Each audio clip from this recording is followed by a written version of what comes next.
প্রবাসী আয়ে নতুন রেকর্ড। মার্চে রেমিটেন্স এসেছে $300 কোটি। সঠিক পথেই আছে বাংলাদেশের অর্থনীতি পর্যবেক্ষণ IMF এর। চতুর্থ ও পঞ্চম কিস্তির ঋণ পেতে আশাবাদী সরকার। ওরা বাংলাদেশে ইকোনমি বলতে মোটামুটি এখন things are stable, things are moving to the right direction. আমাদের যা যা করার আমরা করতে চেষ্টা করছি, আমরা আলাপ করব and hope will agree. শুল্ক আরোপে মার্কিন বাজার হারানোর শঙ্কা কম বাংলাদেশের। রপ্তানি আয় ধরে রাখতে নীতি কৌশল সাজানোর পরামর্শ।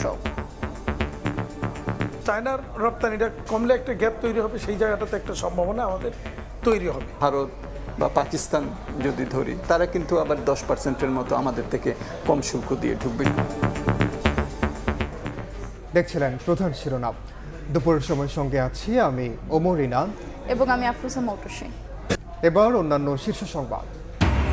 দীর্ঘ ছুটির পর পুরনো রূপে ফিরছে ঢাকা, খুলেছে অফিস, আদালত, ব্যাংক। শেয়ার বাজারে শুরু লেনদেন। রাজধানীর আশেপাশের পোশাক কারখানায় কর্মচাঞ্চল্য। বঙ্গোপসাগর ঘিরে বিপুল সম্ভাবনা কাজে লাগাতে বেইজিংয়ের সহযোগিতা চান প্রধান উপদেষ্টা। যুদ্ধ নয়, শান্তি সমাধান, চীনা গণমাধ্যমে সাক্ষাৎকার।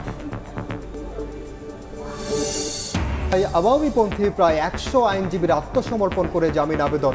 মোহাম্মদপুর ও যাত্রাবাড়িতে গণহত্যা মামলায় পুলিশের সাবেক 2 কর্মকর্তা ট্রাইব্যুনালে। এবং রাখাইন আরাকান আর্মির নিয়ন্ত্রণে থাকায় শুধু জান্তার সঙ্গে আলোচনায় প্রত্যাবাসনের সম্ভাবনা কম, মত বিশেষজ্ঞদের। আন্তর্জাতিক চাপ সৃষ্টি করে সমাধানের পরামর্শ।